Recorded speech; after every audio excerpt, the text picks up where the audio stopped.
अस्सलाम वालेकुम वरहमतुल्लाहि वबरकातुहू। बिस्मिल्लाहिर्रहमानिर्रहीम। जी मैं आपको दोस्त मालिक रिजवान प्रिंस। अच्छा, इस टाइम जो सबसे बड़ी न्यूज़ आ रही है कि ईरान और इसराइल वार सिचुएशन जो चल रही है, इसमें आपको पता है कि परसों अमेरिका ने अटैक किया ईरान के ऊपर। ठीक है, 3 जोहरी जो इलाके थे उनके वहाँ पे अटैक किया, जिसको अच्छा खासा ईरान को नुकसान हुआ। लेकिन ईरान ने कहा कि हमने वहाँ पर अपना जोहरी जो सिस्टम उन्होंने सारा कुछ लगाया हुआ था, जो उन्होंने मिसाइल या पूरा प्रोग्राम उन्होंने बनाया था वो वहाँ से निकाल लिया, जिसकी वजह से उन्होंने कहा कि ऊपर ऊपर जो बिल्डिंग थी, इमारत बनी हुई थी, उनको सिर्फ नुकसान पहुँचा है। ठीक है, लेकिन एक दिन वेट करने के बाद कल का दिन गुजरा है और आज की रात, हालांकि हम सोचते थे कि सुबह शायद ईरान जवाब दे देगी, लेकिन सुबह ऐसा कुछ नहीं हुआ। लेकिन अभी जो खबरें आ रही हैं इस टाइम तकरीबन 11 बज चुके हैं, ऑलमोस्ट 10 बज के तो तकरीबन 45 मिनट या 40 मिनट के ऊपर ये खबर आई है कि ईरान पहली खबर तो यह है कि ईरान ने जो मिसाइल मारे थे उसके डर की वजह से कतर हो गया, कुवैत, इराक, बहरीन और ये जो जहाँ पे अमेरिका अड्डे हैं उन्होंने अपनी एयरपोर्ट बंद कर दी थी, एयर स्पेस अपनी बंद कर दी। एयर स्पेस बंद करने के साथ थोड़ी देर में खबर आती है कि ईरान ने कतर के ऊपर मिसाइल मार दिए। ठीक है, कतर के ऊपर जो मिसाइल मारे हैं, 6 बैलिस्टिक मिसाइल मारे हैं कतर के ऊपर। बैनुल अक़वामी खबरें हैं ये।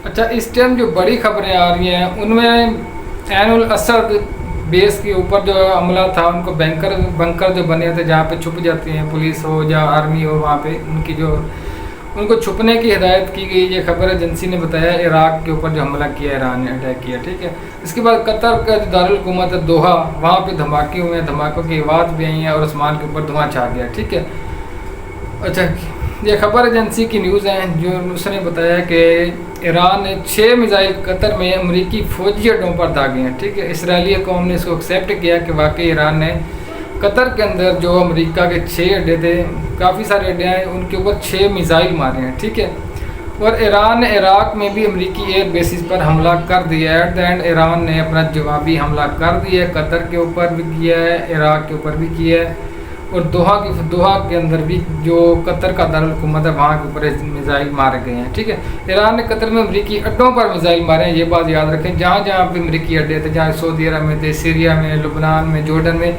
वहाँ तो नहीं, लेकिन अभी तक जो खबरें आ रही हैं उसके मुताबिक ईरान ने एक तो कतर में जो अमेरिका के अड्डे थे वहाँ भी मारे हैं, दूसरा जो इराक के अंदर अड्डे थे अमेरिका के, वहाँ पे मिसाइल मारे हैं। ठीक है, तो बहरीन जो एक दूसरा मुल्क है उसमें भी सायरन बज गए हैं। अवाम को महफूज मकामात पर पनाह लेने की हिदायत भी उन्होंने कर दी है।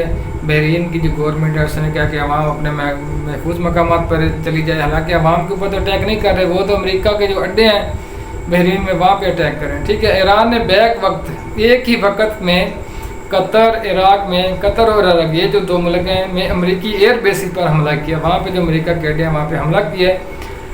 अब कुवैत और बहरीन में भी सायरन बजाए जा रहे हैं। अब 2 मुल्क कतर और इराक वहाँ पे तो हमले कर दिए हैं, लेकिन जो दूसरे अरब ममालिक हैं जिनमें कुवैत और बहरीन शामिल है, वहाँ पे भी अब सायरन बजना शुरू हो गए हैं।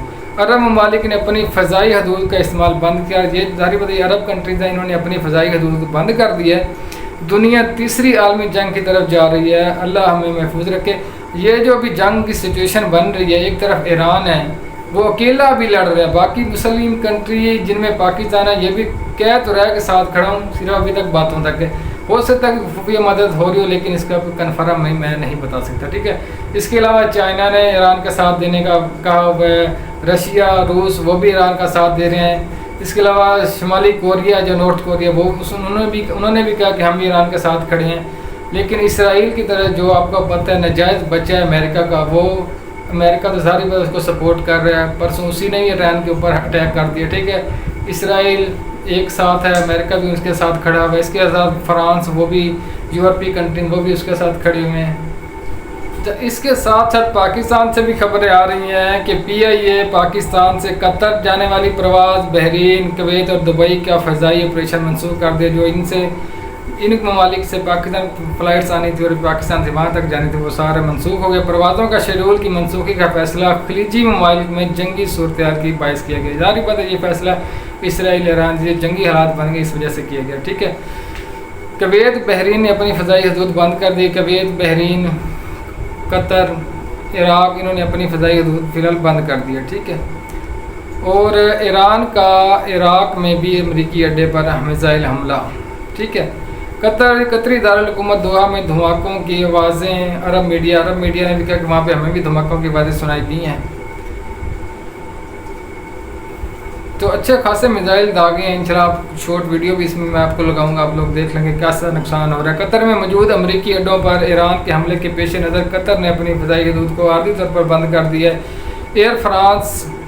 एयर फ्रांस की अब खबर है, एयर फ्रांस ने दुबई और रियाज के लिए अपनी तमाम परवाज़ें मनसूख कर दी। देखें, अब एयर फ्रांस का तल्लक अच्छा खासा है, ये सपोर्ट कर रहा है इसराइल को और अमेरिका को, और ये ईरान के मुखालिफ है। तो इसने भी अब अपनी फ़िज़ाई हदूद परवाज़ें जो है वो मनसूख कर दी गई हैं, रियाज के लिए, कतर के लिए, दुबई, इन ममालिक में जो अरबी ममालिक है जहाँ पे भी ईरान ने मिसाइल फायर किए हैं, मिसाइल मारे हैं एयर अमरीकी अड्डों के ऊपर। वहाँ पे फ्रांस ने भी एक कदम आगे बढ़ाया है और अपनी जो एयर उसकी जो जहाज़ वगैरह परवाज़ें हैं जो वहाँ पे जानी हैं, जो आनी है, उन्होंने अपनी मनसूख कर दी हैं। ठीक है, कतर के बाद ईरान ने इराक में मौजूद अमेरिकी फ़ौजी अड्डों पर बैलिस्टिक मिसाइल दागे हैं। कुवैत में भी अमेरिकी बेसिस पर ईरान का मिसाइल हमला, कुवैत में सायरन बजाए जा रहे हैं। तो ज़ाहिर बता आप ये वर्ल्ड वार 3 शुरू हो गई है। पहले तो देखें कि इसराइल ने 2 साल लगातार निहत्ते बच्चों को जुल्म करता रहे, चाहे वहाँ पे औरतें थी, बच्चे थे, पूरा फ़लस्तीन को ख़त्म कर दिया मिसाइल और एटम बम बरूद मार के रोज़ाना के बेसिस पे उनको घरों को बर्बाद कर दिया, बिल्डिंग सारा कुछ उन्होंने ख़त्म कर दिया। और अगर तो वो बेचारे जो खेमे लगा के बैठे हुए थे बेचारे, अगर बच्चे भूखे प्यास से मर रहे हैं, अब तो 2 साल लगे वहाँ पे खुराक बंदोबस्त नहीं, पानी नहीं, लाइट नहीं, कुछ भी नहीं है, तो खुले आसमान के नीचे कैंप लगा के बेचारे बैठे हुए फ़लस्तीनी बच्चे जो ज़िंदा बच चुके हैं, ज़्यादातर तो शहीद हो चुके हैं, जो बच चुके हैं उनके ऊपर भी आए दिन मिसाइल और हमले करता है इसराइल। ये गद्दार लानती मुल्क है, इसके ऊपर जितनी लानते अल्लाह का इसके अजाब हो। हम तो चाहते हैं, मुसलमान तो यही दुआ करते हैं अल्लाह ताला करे जी इसराइल बर्बाद हो जाए और इसके साथ इसको सपोर्ट करने वाला भी अल्लाह करे बर्बाद हो, जैसे फ्रांस है, अमेरिका है, ये सारे बर्बाद हो जाएँ। तो मेरी तो ये दुआ है कि अल्लाह करे ईरान जो है ना ऐसे मिसाइल मारे अमेरिकी अड्डों के ऊपर जो बहरीन में है, कतर में है, इराक में है, दुबई में है, UAE में है, सारे जहाँ पे इनके अड्डे पड़े हैं। क्योंकि पहले पूरा एक हफ्ता इसराइल और ईरान आपस में लड़ते रहे हैं, लेकिन अब अमेरिका ने 2 हफ्ते का वक्त मांगा था कि 2 हफ्ते के बाद मैं सोचूंगा कि मैंने किस तरफ जाना है, मैंने ईरान के साथ जंग बंदी करानी है, क्या करना है क्या नहीं करना। ठीक है, लेकिन एट द एंड परसों के दिन दो दिन गुजर चुके हैं, दूसरा दिन है, तो अमेरिका ने जहाज़ भेजकर ईरान की 3 मुख्तलिफ जगह के ऊपर हमला किया, अटैक किया, वहाँ पे हमला किया जहाँ के उनके जोहरी काम हो रहा था, जहाँ के वो एटम बम या मिसाइल वगैरह बना रहे थे। उनका ये सिस्टम ज़ाहिर है उनका राइट है कि वो एटम बम बनाए। एटम बम बनाना किस लिए होता है? अपनी हिफाजत के लिए बनाया जाता था, अपने लोगों की हिफाजत के लिए, अपने मुल्क की हिफाजत के लिए, ताकि कोई कल को दरिंदा जैसे इसराइल है, अमेरिका जैसा कोई दहशतगर्द हमला न कर दे। ज़ाहिर पता जब एटम बम होता है तो बंदे 100 बार सोचते हैं कि यार इसके ऊपर हमला नहीं करना, इसके ऊपर अटैक नहीं करना। ठीक है, तो अभी के लिए जो सबसे बड़ी खबर आ रही थी वो यही थी कि ईरान ने आखिरकार अमेरिकी अड्डों के ऊपर हमला कर दिया, इराक में और कतर में। ठीक है, तो ज़बरदस्त जो है हम बहुत खुश हैं। ठीक है, तो मज़ीद अगर आप लोगों को चाहते हैं कि आप लोगों को अपडेट मिले तो आपने जो मलिक रिजवान प्रिंस का जो चैनल है ये इसके ऊपर आपने सब्सक्राइब करना है। हक और सच की आवाज़ यहाँ से निकलेगी इंशाल्लाह।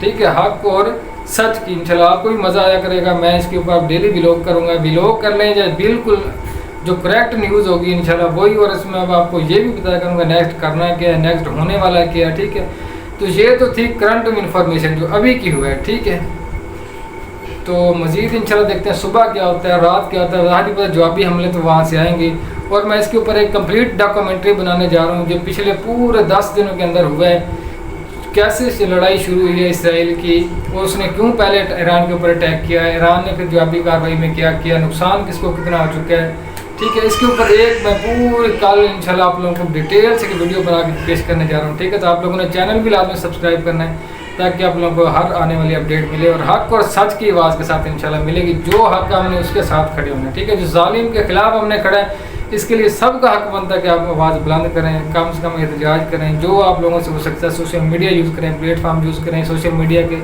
फेसबुक है, टिकटॉक है, आप जो यूज़ करते रहते हैं, ये ज़्यादा प्लेटफॉर्म जो यूज़ हो रहे हैं, यूट्यूब है, इनके ऊपर आप भी अपनी राय दें, शॉर्ट वीडियो करें। अभी जो मेरी वीडियो मैं अपलोड कर रहा हूँ इसमें भी कमेंट करें कि नेक्स्ट आप लोग भी अपनी एडवाइस दें, आप लोग क्या चाह रहे हैं, ईरान के साथ खड़े हैं, क्या क्या हो रहा है, क्या नहीं हो रहा, वहाँ की जो खबरें और इंशाल्लाह अगर आप लोगों को चाहते हैं कि हक और सच की बात सिर्फ मेरे इस यूट्यूब चैनल से मिलेगी इंशाल्लाह। मलिक रिजवान प्रिंस के नाम से मेरा ये यूट्यूब चैनल, इसको लाजमी सब्सक्राइब करें। मिलते हैं ठीक है नेक्स्ट वीडियो में।